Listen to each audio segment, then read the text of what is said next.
वज़ीर-ए-आज़म शहबाज शरीफ से एमक्यूएम के वफ्द की प्राइम मिनिस्टर हाउस में मुलाकात हुई है। वफ्द में गवर्नर सिंध कामरान टिसोरी, फारूक सत्तार, खालिद मकबूल सदीकी, अमीनुल हक शामिल।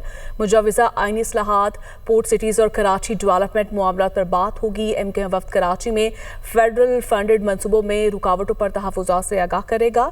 PIDCL पर सिंध हुकूमत के एतराज़ात भी मुलाकात में ज़ेर गौर आएंगे। एमक्यूएम रहनुमाओं के मुताबिक शहबाज शरीफ से सियासी, आईनी और मुआशी सूरत हाल पर बात होगी।